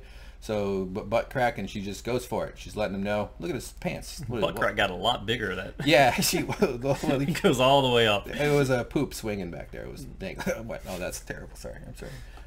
So yeah, she's like, "Okay, how's this for you, pal?" By the way, this is not usually what women do when you kiss them. They usually slap you. So then she goes for his clothes, and as we know, James, the Unsullied, they're not so unsullied. They've been a little sullied. They had their peepees cut off. Yes, which, seems like an unnecessary and other, step. I would assume. They're basically do you think the balls eunuchs. are gone too? I don't want to think about it, but sure, why not? Well, I want to think about it. It's interesting. But he doesn't want to show that side of him. Oh, well, I don't know if you missed something. Did you miss something? What? fuck, there's a tit. Okay, well, it's a block. All right, sorry, I got to put a block. It's much harder to do it after we record than before, so I missed the side nipple. Just put an annotation over it. I'll put my face. Hi, everyone. I just want to point out that these butt dimples, these are magic. I don't know what the hell causes these things, but I've seen them. I mean, like, before on the internet and stuff. And man, those butt dimples, I don't know what is up with those. I think there's just something about them. What the hell? What? It's so weird that a little divot makes you go, oh boy. I feel like you could spend 2 hours in this scene alone. I'm not perverting. I mean, I'm saying there's something weirdly instinctive that's just like, wow, butt dimples, but. Probably because they only accompany like a really healthy butt, probably, and it's sort of evolutionary. You're implying that people who are fat aren't healthy. How dare you? Yeah, sir? a little How bit. Dare I'm fat. I mean, when you've got a nice lean, the people at the Olympic Village all have better bodies than me and my friends. You're saying that the female sumo wrestlers are not, Female sumo, is that even a thing? I don't think so. Oh, it's got to be a thing. That sounds amazing. Gorgeous Ladies of Wrestling, by the way, everybody. Netflix, check it out. It's a great show. You mean Glow? And he's got Oh, that's what it stands for. Yeah, Gorgeous Ladies of Wrestling. You didn't know that? No, I didn't know that. Oh, dude, yeah, it was a real thing. I know. I hope they get a season 2. It's awesome. So anyway, they're but he hesitates. He's like, no, don't. I don't want you to see my mangled ding dong. And he's a little. I felt for the guy though, because he's got a shame here. He doesn't want to. He's nervous. Yeah, there's not much. I don't know what's going on down there. I mean, I'd like to see, like, how did it cut off the middle? Did they get it at the base? It was 8, and then they cut it off. Now it's only 6. Yeah. Wow. Well, that's not too bad. Yeah. You can get by with that. Yeah. Mine is 7 inches, but it's 6 inches of tip. That's a stock line. I've used that line before. I just think it's hilarious. It looks like a weird mushroom. Moving on. Hey, this video is not real analysis. Those are my favorite comments. Not at the moment. This is not serious. You think? Was it the animation at the beginning that gave it away? All right. So anyway, Grey Worm is like, oh no, don't. But does he still get? Okay. All right. Yeah. I mean, I want to. The I don't want less to you see think it. about it, the better. I'll be sleep talking about this tonight. So anyway, so she does kind of insist, and he allows her. This is him being vulnerable. He's letting him. He's like, okay, I trust you. I trust you to be naked and let you see this thing that is. I was never really supposed to do anything with a woman because that's the whole Unsullied part of the Unsullied lifestyle. And now I'm about to, and I'm missing some key hardware. Scene over. Why would you want to move on, James? Because I got something to do later, and this is taking forever. All right. Well, sex is funny. Look at that. So then they get it going.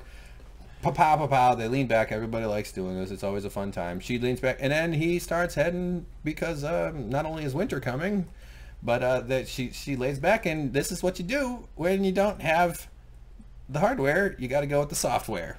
Okay. So he lets her know that how much he cares for her, and this is a nice way to say goodbye. I say goodbye to all my female friends. Yes.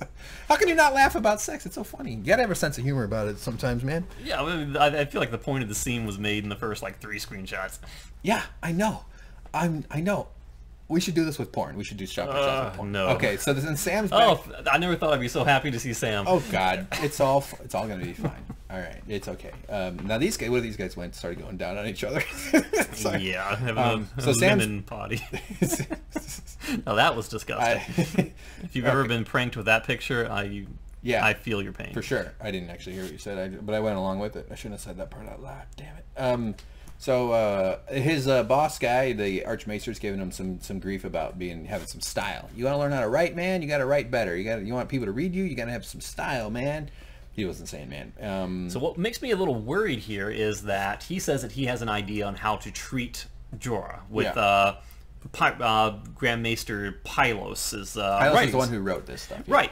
But don't you think that I assume that those were some of the books that might have been behind in the research area that he wasn't supposed to be in, that he wasn't supposed to be taking home and reading it. Oh, maybe. Maybe it wasn't, but maybe it was. But he doesn't seem to bat an eye at it at all. Like basically, it's admitting to this crime. Like, hey, possibly I have information that I'm not supposed to have. It is possible, and maybe he knows that. Maybe he's just playing a little close to the cuff with it. Or I don't know. Yeah, that's a hard one to know. So. Then we cut to... But essentially what he said was he has an idea on how to treat Jorah, but the guy doesn't want to do it because he's a lost cause. We don't have the facilities to do that here. It's done. Well, he said the guy who did that died of caught the disease and died. It's like, yeah, which shows that it's not an effective treatment matter. But it could be that the guy was just so old at the time that he wasn't strong enough to take the treatment. That reminds me of the time I gave my doctor rickets.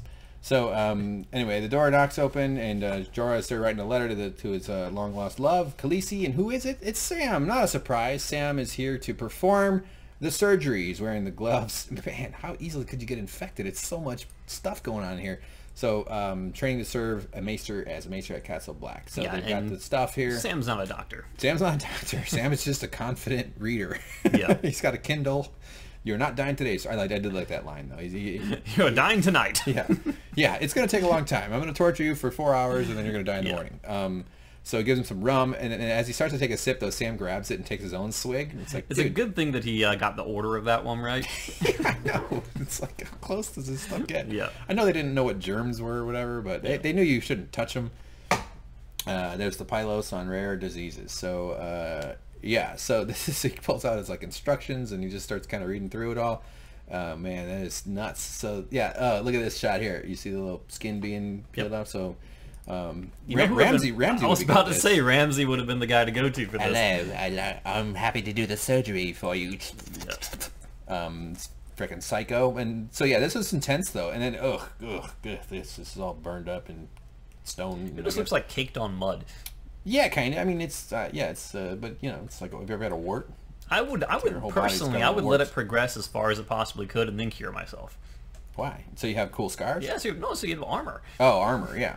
Because Shireen, however they cured her, they didn't carve it off of her. She still had it all over her face. Someone punches her in the side of the head, and their fist breaks. And it goes, ding, like she's one of the X-Men. Crunch. No, but have you ever done this before? No, I haven't. I've not done it at all. And so, but no one else will try. This is the only chance we got. We got to do it. So we bite down on this. Yeah. So it's either he does this, or in the morning they're shipping him off to Valeria to live with the Stoneman anyway. So or he kills himself tonight. Yeah. So he has no choice. This is pretty much all he's got. I wouldn't. I mean, the pain is just insane. He's a tough guy though. He can take pain. That's true. That's true. So they got to peel it off the outer layer, and then he starts cutting it. It like oozes pus, which is awful. Yeah. Like they really. They're not pulling back with this show. Like I should have blocked out some of his nipples there. Sorry, everybody. It's gonna really hurt when they get to that part, though. Yeah. Oh, my tickle button. So the pus starts pouring out, and he just starts like sawing away at him. And this then, should be the intro. Swooping around with it. Yeah. Oh God! And he's just like, he's really in pain. And Sam told him if he screams, they're both gonna get caught. And then Sam just kind of goes for it because he knows. I'm surprised like pus doesn't shoot in Sam's eye or something. Right. He should be wearing one of those. He really should. Those medical masks that has the clear plastic, but they didn't have invented plastic yet. He's just like, yeah, right. I mean, look how much he's got to do, though. I mean, he's really. I mean, it was relenting fairly easily, but it's like he's peeling skin off a turkey or something here. It was like, although that's like taking down wallpaper. It comes off in little sheets, but then it rips, and you got to start and get underneath into the part of it, and stretchy stuff, and it's just all nasty. That's the shot I was hoping for. Oh man, it happened really quick. Cool. All right, man, that's gnarly. I know it's all makeup and it's all make-em-ups, like I said earlier, but it's still this was tough to watch. Ugh, God, Jesus, he's made of chili on the inside. But here's the whole thing, though: is like if you're trying to cure grayscale, it manifests on the outside of your body, but it has to be in your blood as well because it affects your brain. It takes over your mind. So is treating the epidermis and treating the external symptoms really gonna do much for the inner? This is the sound of me shrugging. I have no idea. It's a good question. I mean, maybe their ointment gets in there or something, or maybe the immune system gets triggered. Who knows? The way the body works, there's always some sort of like, I mean, how come certain diseases stay below your knees or something? You know what I mean? Like, I got eczema. Where is it? My calf. Fuck, it's not everywhere else. I thought you can get eczema other places. I'm sure you can. I don't know. I don't have eczema below my knees. I'm just saying like sometimes there's regional and topical. I'm making shit up right now. I have no idea what I'm talking about. So he stabs him one last time and then pow into a gross. No, that's a chicken pot pie. Best segue ever. Yes, this was horrible. It's like, oh God. I thought it was bread pie. I'm going chicken pot pie. I mean, maybe it's a different kind of meat, but what? We know it's bread pie. What are you talking about? Because that's what hot pie makes. Oh, is that his thing? Yeah, but they have like a soup inside of it. They have like a thick stew. That's what pot pie is. Pot pie. Yeah. Chicken pot pie. Bread pie. Bread pudding. Pie. It's made with bread. It's like a pie crust with and you take out the Yeah. All right. So The Hound already ate all the chickens. Yeah, love the You know chicken. it can't be. Give me some chicken. They say her dragons are bigger than Aegon's. Okay, so maybe that's true. Those are just rumors. But here's Arya gathering some intel. She's very observant. She's using some of her sleuthing skills, right? And then all of a sudden, Ori, hello, oh boy, it's me. And so she's a little like not that interested in talking to him. Yeah. I mean, she didn't like get excited. She I mean, was the last just like, time she saw him, he was making, direwolf gingerbread cookies for her, and she left him behind as she was traveling, and she took a bite and she was, that tastes really good. Yeah, so it's a reunion for the two. Yeah, it's just nice. This actor's grown up a little bit. It's funny to see. He's grown out a little bit. Well, come on, he's a baker. What do you expect? I'm fat and I'm not even a baker. The secret is browning the butter. I like he gives her a little tip. He loves his job. I like that about him. He should have a cooking show. But I thought she ate the bread weird. She didn't. She was hungry. That's how I would eat it if I was hungry. I don't know. I disagree. I'm not. We don't need to argue about that. But she just took strange bites. It's like she was biting into the bread. It's kind of like the main staple of what they eat. She's like an expert at bread eating. Yeah, but you know what we have better than they do? Food. Okay, our planet is fucking terrible, but we are really good at food, especially cookies. And I'm gonna go get cookies after we're done talking. I want to eat some cookies. We have amazing cookies. Or I'm just saying, humans do some things really well. Two of those things are air conditioning and cookies. All right, so she was looking for your sister, but I told her about. Oh yeah, she started about Brienne. She's like, "Did you meet the big lady?" And Arya's like, "No, not really. She found me." And so, oh okay. How'd she get the bread all over her face and stuff? She's wiping it off her hands. Come on, you slob. Use a napkin. All right, sorry, James. Oh yeah, she drinks some ale. I thought that was funny that she asked for some ale. That was kind of an interesting. Yeah, she's obviously not of age, but I don't think that the laws in Westeros are the same as the laws here. Yeah. So, by the way, in medieval times, they drank ale more than water because the water was all poisoned by bacteria and just soiled. And actually, fermentation is sterilizing, so the ale was a healthier alternative. So they all got to be drunk all the time. So it was a great time to be alive. So yeah, I don't know what they're talking about. What are they talking about? He was saying basically, you haven't heard what happened in King's Landing. Cersei blew up the Septa Baelor, killed everyone. What kind of a queen would do something like that? And she was like, no, Cersei would do something like that. Yeah, that is right. Wow. Another great impression. I was Yeah. like, whoa. I had to emulate. I had to get into character as the bread in my mouth as well. Yeah. I like that you go, that whatever you do with that voice, it works. So then she finds out bombshell. Big thing here. This changes the world for her a little bit. That Jon Snow is the king of the North now, and that he was the Lord Commander, and he won the Battle of the Bastards. She thought Winterfell was still under the control of the Boltons. Yes. Now she knows the Boltons are dead, and that Jon is there, and that things are different. So she's not alone anymore. She's not by herself. She's not off having to fight this whole battle by her lonesome. Right, on her assassination missions. So yeah, so she immediately gets out her coins and starts to pay, and she's like, all right, I gotta go. And then he gives her a little, I thought you were a boy, you were so pretty now. So, okay, thanks, all right, well, I gotta go. And he says, bye, see you later, I'll have a pie for you when you come back.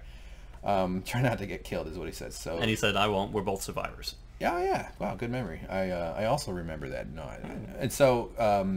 and you laughed at it. Oh, no, he's not. He's going to die soon. I did? And I said, yeah, probably diabetes. Oh, and then no. we both felt bad about ourselves. Yeah, why did you shouldn't, don't put that on the internet, James. That's not smart. I said we felt bad. We're allowed to say that many of my family has diabetes, okay? I only have one diabetes. You ever watch your grandma poke herself in the butt with a needle? Well, I have. All right? Calm down. Okay.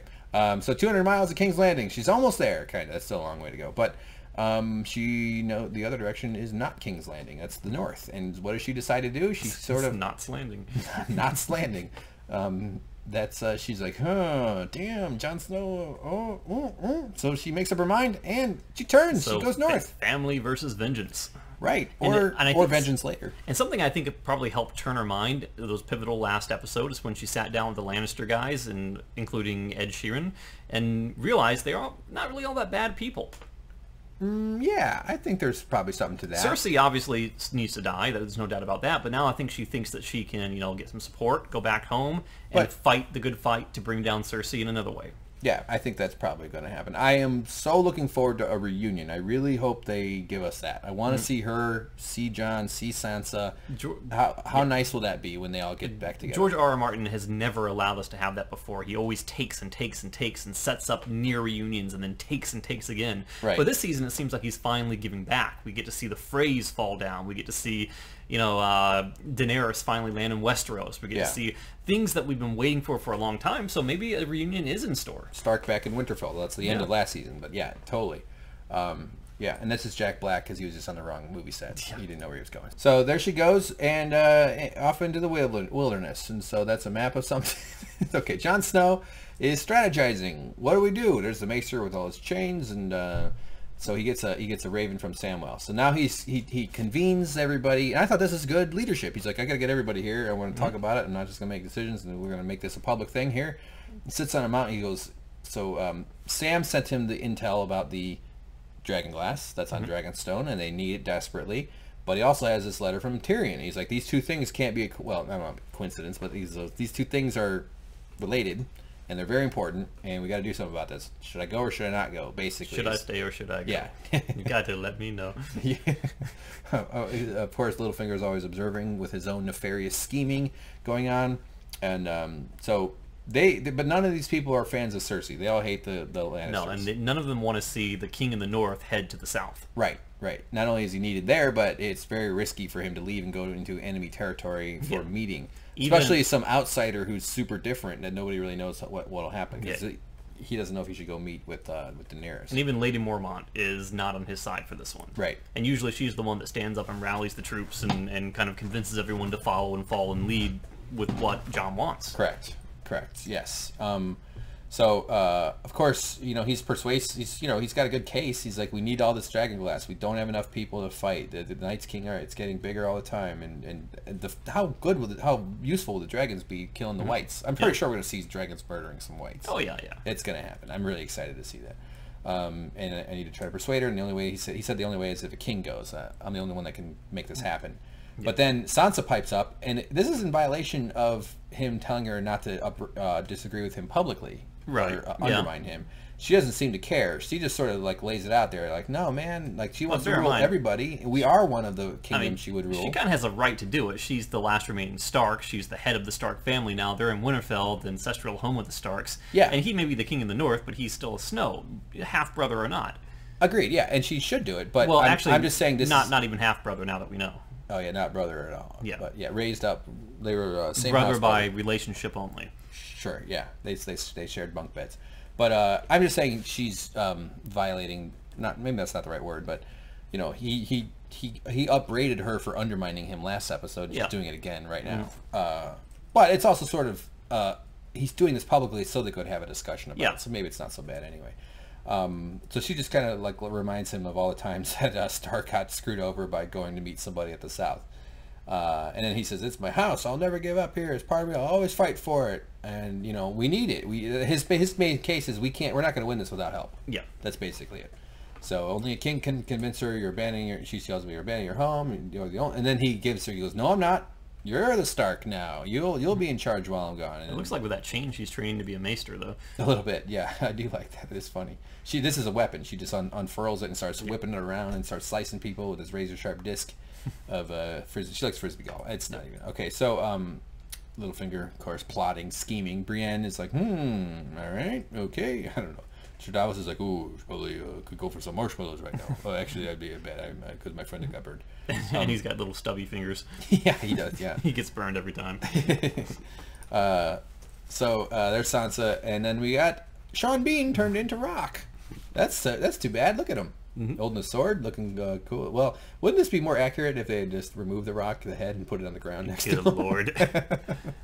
You had said something about this when we were watching it. I thought was pretty good. I'll get there. Don't worry. It's coming up. Of course, Littlefinger shows up. This is where they do their reflections and kind of convening with their ancestors to try to make tough decisions. Though, from season 1, Littlefinger was the piece of crap who basically metaphorically stabbed him in the back by jumping behind him and said, I told you shouldn't have trusted me. Yeah, Littlefinger is he was nefarious. Yeah, he's horrible. He's why Ned Stark got killed. Yeah. So it's terrible for him to be here. Yeah, it's really bad. And what I was saying earlier was, like, what if all these statues are the other Sean Bean deaths? Because he's been killed. There's a montage of him getting with arrows stuck all out of it. A boat blowing up or something. That actor has just been killed so many times. It's hilarious. Yeah. Thanks for telegraphing that I had a good line coming up there, James. I thought you were going to forget to do it because it was right there, and then you didn't do it. Comedy's all about surprise. Hey, everybody, I'm going to say something pretty funny in a little while. I didn't say it was funny. I said it was good. Oh, God damn it. Jinx, foiled again. Your father and I are different. But it was funny. Yeah, all right, thank you. It did get a laugh. Every time I can make James laugh, I feel proud because you are my harsh critic and my finest trophy.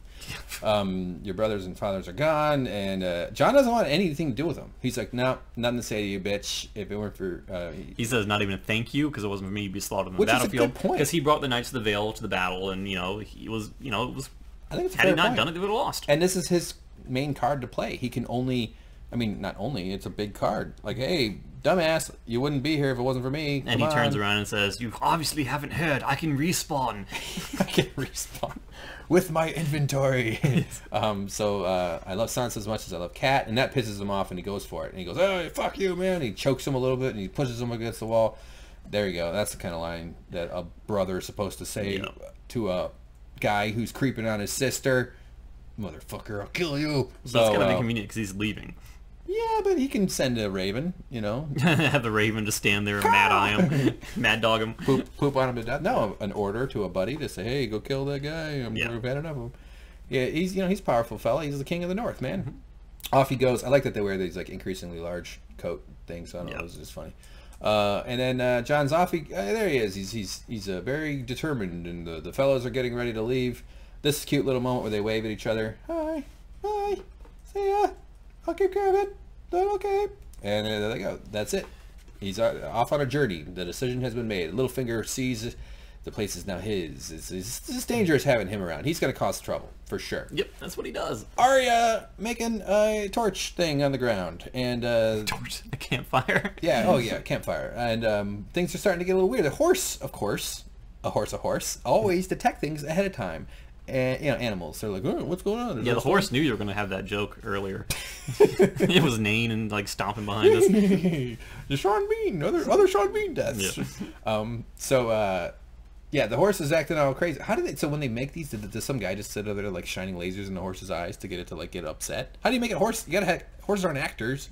You gotta do something. You gotta like. I bet there's some guy with like it's animatronic, like a awkward, like something that the horse doesn't like. What like maybe the guy's waving around a snake. Some guy's got a realistic rubber snake, and he's going, hey, horse, hey, like right behind his tree. There's a guy going, hey, fucking horse, jump around. Could be. You got to do something. It's not like the horse. Okay, Wilbur, start acting like you're nervous. So anyway, she's making a little fire. Cold though, things are getting cold. She's heading north, right? Too. So she picks up on it. She starts hearing things going around her, and I start thinking, is it Benjen? And I was like, no, Benjen can't leave north of the wall. He can't surpass it. It was like the White Walkers. Like it can't be the White Walkers because we would have seen them pouring past the castle with Tormund and everything if they had already breached and gotten into Westeros at this point.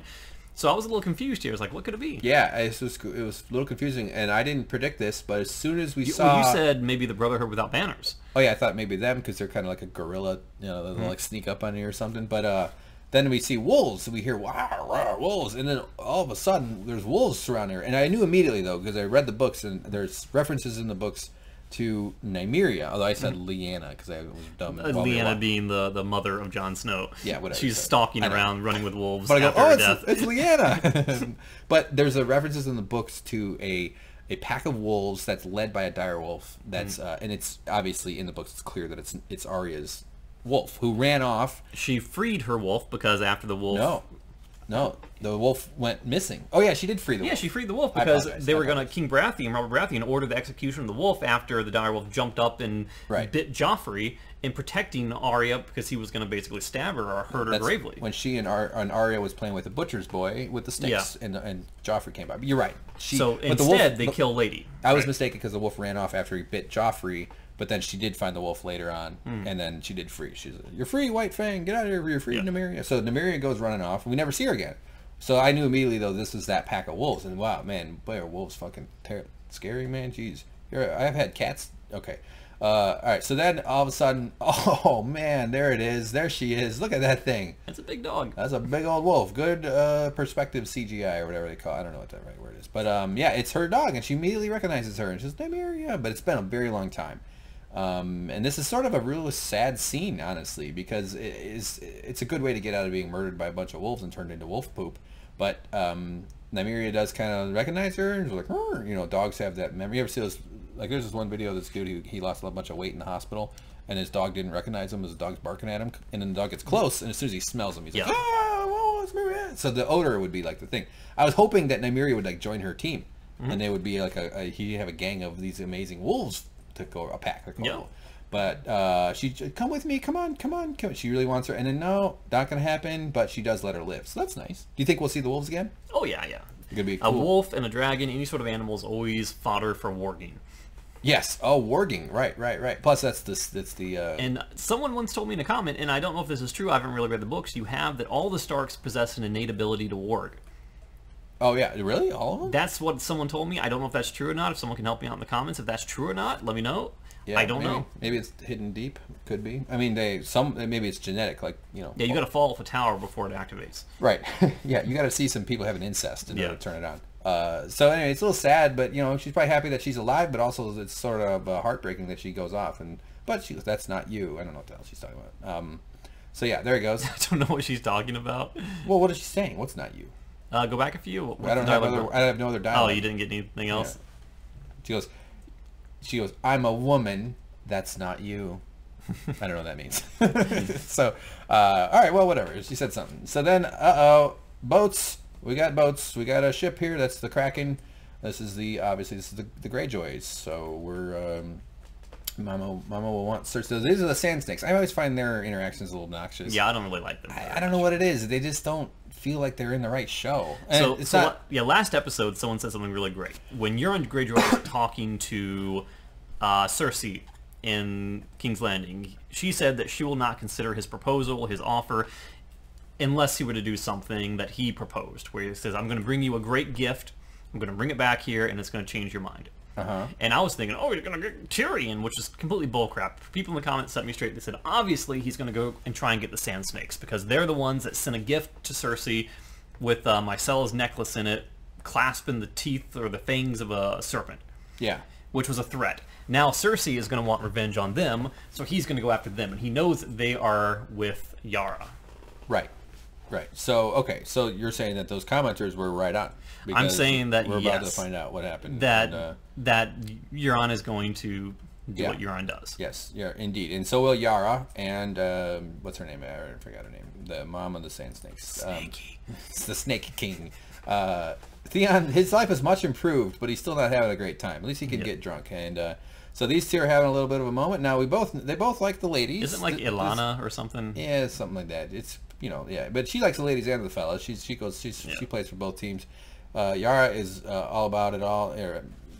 The ladies pretty much, and they start having this little flirt. It's a nice little scene. He's like, what is his role over here? He's not your servant. He's my protector, my defender. But as soon as Theon detects the flirtation, he gets up. He's like, oh, well, these lesbians. Yeah, because you start go at it again. You're saying, aren't you going to protect your sister from a foreign invader? And then pulls her knee over. And you're getting way ahead, man. What are you in a hurry here? Okay, all right, fine. All right, James has to go, so we gotta rush through this. All right, so yes, so they starting to have a little going, and this was kind of funny. Theon is protecting her; she's opening up. that's how. I don't know. I just think it's always funny. I don't know why. Theon's like, gee, there they go again. Just because he's been around her. Well, remember when they were in the on the other side of the world or whatever, and she was getting it on with some lady at the brothel or something. But he tried to make the moves on his own sister before he knew it was his sister when he first returned to Pike. But that was before he got taken in by the Boltons. Yes, when he still had his... But he didn't know she was his sister. No, that's what I said before he knew it was his Yara. Right, I know. Yeah, I don't know why I repeated what you said. So then all of a sudden, boom! Oh no, this is really disappointing. They're about to have some good, sex, and it was going to be a fun time for both of them. I would have added an extra 2 hours to this video. Yeah. Knowing you. Now look at their pubic hair, James. Yes. But then crash, boom! Oh shit! Oh no! Oh god! Oh crap! So all of a sudden, she grabs her sword. She runs up to the thing. She's the captain of this whole planet. I mean, this army. Captain of the planet. What do you mean? This group of people. Captain. And she's there's flames. There's things flying around. Oh man, they're in trouble. And this is another trailer shot: burning boats and fighting and all that stuff. Yeah. Okay. Yeah. And and that. Oh man. I keep saying that. Here comes the big boat. This is Euron Greyjoy. We recognize it immediately. Euron. Look how tall. And in the comment section of the last week's video, someone told us what his ship's name was. It was like Silence or something like that. Oh, really? Yeah, his main battle warship has a name. Oh, okay. That's cool. All right. So, but what's interesting about the way they film it is like the way they're looking up. Look how tall it is. Like they're really showing you that this is. I mean, they're in a big ship themselves, and look how dwarfed they are. To use a word, I probably isn't there. I don't know, but they're in trouble. This is a big boat. This is we didn't because they like didn't a quite. dragon itself. It's got the wings furled out. It's very intimidating. Yeah, they didn't quite convey the scale of it until this shot here, and then of course the boat comes racing in. There's the plow, the bow, right? And it goes. It's some sort of some word for it. It's the ramming stick. And crunch, crash, crash. Oh no, men shouting, we're gonna get you. So we had a big action sequence here. We got lots of. So now this is the thing we gotta point out. I speculated it was like a launching thing. So this is that spiked grapnel or whatever. You were thinking it'd be like a spring-loaded type thing that would shoot forward and punch into the hull of a ship. Or actually, no, I didn't think it would punch in. I thought it would go on and grab because it's got those spikes. But actually, what it is, it's a walkway. So they had it like extended and then angled back, and then they drop it, and then it creates a bridge, and that's how they use that to board the ship that they just attacked. He was already standing on it too. Yeah. I mean, what a maniac! I know, like you're the boss, dude. Put some underlings. And can you go back one a little bit? It's almost like a snake with fangs, but not really. It's got a dragon quality. It needs something to kind of grab hold of the wood that it falls into, so it makes sense. Yeah, we call those barbs in the fishing industry. So so this guy comes in, he's a real warrior all of a sudden. I guess we haven't really seen him fight before, so maybe it's there's a reason why he was such a successful pirate. Yeah, I guess that's right. Yeah, so Ewan McGregor's slightly uglier younger brother comes in, rawr, he just grunts, look at him. He is really into it. He's having a great time. That's his murder smile. Yeah, and that's her being murdered scream. And sorry, I got fluid building up in my nostrils, James. This is just devastating, though. This attack is just going on, and these guys just keep pouring out. They're all over him. They're going to take him down. Everything. Oh man, look at that! Right in the old juicy juice. Got him. And a lot of murder, a lot of blood. Splash, splash. Gross. Cling, clang, ching. Wah, they're hitting each other over and over. Lots of fire, a lot of red light, and Theon's fighting is doing the best he can. They're a little bit outmatched, though. They're caught off guard. That's all the other reason they weren't really ready. She's a good fighter, though. She's but the dudes just keep pouring over the bridge, and they're just a lot of murder and swinging and screaming and flames and what do you call the things that float in the air that are on fire? Embers or ashes are burning all over the place. So that the sand snakes go down, or this girl goes down to protect her mother, who's down here, and well, not there. That's she threw that thing and stabbed him in the face. Her mother's not a fighter. Her mother is more of a cowardly poisoner. Yeah, cowardly poisoner. But aren't we all? And she doesn't have her super soaker with poison in it, so she's take that. So they're scared, obviously, as they which makes sense. But she's the sand snake. She's a good fighter. She'll probably take a few down. That's what I was thinking. But anyway, so we got a big battle. Oh man, look at that! Ouch, that's getting smart. And it's all. And then she realizes the scope of what's going on. It's her whole fleet is being assaulted here, and this is not. This is trouble because they're that's bad. Everything. This is really devastating. This is also devastating for their plan to put the siege on King's Landing. That's the real. You can't meet up with the Tyrells, and the Tyrells would be by themselves. So that's going to not be a good siege, like you said. So they're losing the Sand Snakes, and so it's really, really horrible. It's devastating. James, we're going to push. You might be 1 or 2 minutes late. I'm trying to get you there on time, and Ewan McGregor keeps fighting.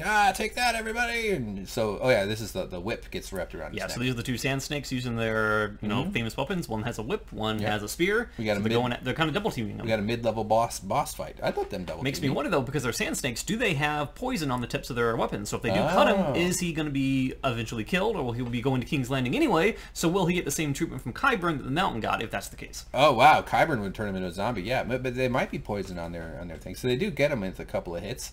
And but nope, he gets the upper hand and stabs them, and they're done. He murders them, to use his favorite word. Yes.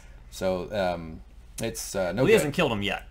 Oh, not yet. Right. We haven't seen that yet. So anyway, she's down there fighting. She gets down low and starts stabbing their knees, and then she gets okay, back up here. We got a lot of editing. I was taking a lot of screenshots. There's one. Got her. She's done. That's unfortunate. Stabbed her right in the torso. Oh man, look at that shot. Jeez, James, you're missing out here. That is pretty sweet. I'm gonna stretch. Look at that. Yep, wow. He lifts her upwards and kills her very brutally. Wow. I was really hoping you'd have a little more emotion for that one, James. No, I hate the sand snakes. I've been waiting forever to see him die. Yep, you could see her soul escaping into the she never into had the heavens. So the other one is like, I'll get you now, Betty, and then he doesn't really, it's not one-on-one, and he just takes her out. He just murders her real quick, and that's tough. It's hard to see them die, even though they're kind of annoying characters, but that's okay. Where's Braun, by the way? He hasn't been around that much. But wow, trouble. This is a big deal. I'm really trying to hurry here. Well, you missed something really important because of the. I think the next episode is called The Queen's Justice, and the whole thing about Euron wanting to bring back a special gift for Cersei. Obviously, now we know it's the Sand Snakes, so they're gonna. She says, "Kill us now, get it over with," and they're like, "Oh no, we're not gonna kill you." They're gonna hand deliver both of these people to Cersei, and she is going to hold a trial probably and brutally murder them. I'm predicting. So that's the gift. This is the gift. Got it. Yeah, that's no good, and it's this is another shot of the whole bay. And man, oh boy, what are they going to do without this fleet? The Daenerys was kind of depending on these people. Yeah, this is a major blow for Daenerys. Yeah. Hopefully the Dothraki weren't on all the boats. No, they were already on the land. Oh, it's so salty. So they're just. I mean, he gets the upper hand here, and then we have finally the battle between the boss fight here. The bosses, they're fighting and going at each other, and oh man, Yara is doing her best. She's tough, but he seems to be pretty into his fighting techniques, and he is going to murder her. that's what he wants. Yes, this is it's what he's wanted this whole time. There's a fruit fly walking on my screen. That's distracting, but it's a good old battle. More or less distracting than the cursor. What? Where's the cursor? Oh shit! I'm That's sorry. been driving me crazy. Why didn't you say something? I hate leaving the cursor up there. I'm doing so many things. Yeah, I don't like that at all. And I gotta go edit all those out. No. So I got 4 hours. The cursor's still there. That's not that. That's an ember. I have so much editing to do. So take that, Yara. He just gets her, and it's not really a fair fight, but he gets. No, I mean, from a narrative standpoint, he kind of has to win. Right. So I knew it was going to happen. I was hoping that Yara didn't die here. I was hoping that Theon would kind of, rise up and save her, but right. We'll see what happens. He yells at Theon. He's like, "Come on, you cockless coward!" Theon's like, "Why did remind me of my stub?" How does everyone know? You've been reading Bathroom Walls again, haven't you? Yeah. So, what's he supposed to do, though? What's Theon supposed to do? Charge him? Yeah. He's just going to kill him. As this is happening, he's looking around the boat, and he's seeing, horrific signs of torture. People having, like teeth ripped out. Very bad stuff, which is similar to what was done to him by Ramsay. So he's kind of reverting back into his Reek mentality and becoming useless. Yes, totally. The fear is taking him. And this is Reek reasserting himself, and poor Yara's like, "Oh, come on, man." Well, what's he supposed to do? That's my point. Like, this guy's obviously got the upper hand. I mean, I guess if he charged him, but I don't know. I mean, I don't know what Reek is, or what Theon is supposed to do. Might as well call him Reek now, because he's back to Reek. So basically, he just bails. He just goes, "I'm out of here." Imagine being that actor, being like, "Finally, I'm coming back. Oh, I'm now I gotta act like that. 2 steps forward, 10 steps back. Yeah, exactly. So he splashes cackling. I like that. Splashes cackling. So off he goes, and he's like, "Ah ha ha!" I like that it makes him laugh. Yeah, he's such a psycho. And then we have a real tragic shot here. This is one of the Sand Snakes, right? And this is Yara hanging from the pointy thing. Is that Yara? I thought it was. The way it circled her. I'm pretty sure it is. Reek is looking up. He's floating. That looks like Yara to me. I mean, it could be. I can't. Oh, maybe it's the other Sand Snake. It looks to me like the Sand Snake that was using the whip, because it looks like they hung her with their own whip, so I don't think it's Yara. You're right. It is not. Yeah, why would he kill you? I just assumed he killed Yara. Okay, I'm dumb. I take that back. So delete the comments you guys are already typing to tell me I was wrong. It makes more sense that it would be both of the Sand Snakes. Yeah, because they're killed with their own weapons. One's hanging from the whip, one's stabbed by her own spear. Oh, yeah. It's very poetic. Wow, whip. Amazing how quickly a whip can be turned into a rope. Yeah, it's a cool whip. Yeah. Oh, well done. Nice. Okay. Majority whip.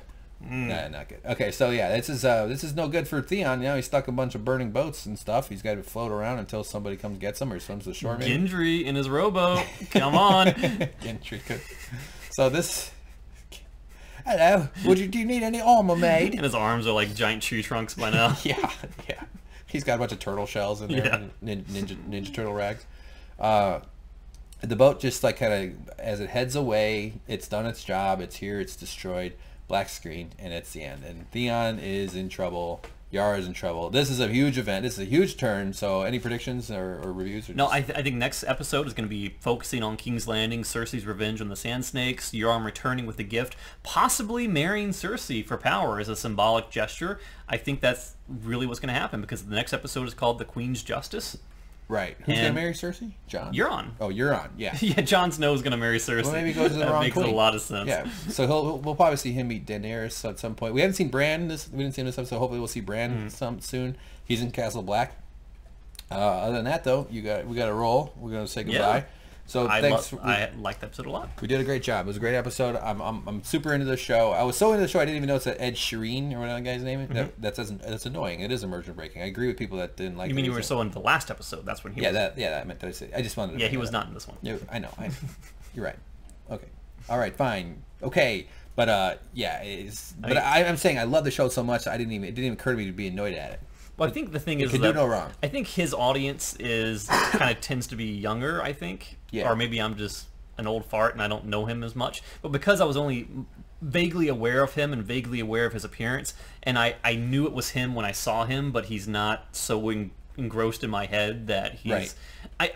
It was less immersion breaking. It didn't break immersion for me at all because. For all I knew, he kind of looked like someone who would have been there. Just another redheaded guy in a suit. Yeah, I mean, had it been like Ryan Seacrest or something, I would have been like, turn it off now. Like if Dave Matthews was like, "Hi everybody, it's Dave Matthews." Yeah. That's my Dave Matthews impression.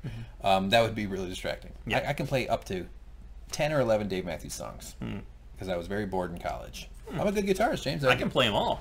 Oh really? You have a CD player? I don't think so. That's exactly what I was. Get back under the table and dreaming, James. Yes, that's what I meant. These quiet streets or something. I don't know. Crash into me, fuckface. Yep. All right. Well, there you go, everybody. Please keep watching and enjoying our episodes, and check out our video game stuff. We do some video game crap on this channel too. Like, subscribe, and we will see you next week for another edition of Game of Sir Thrones. Yes. Bye, James. Goodbye. Bye.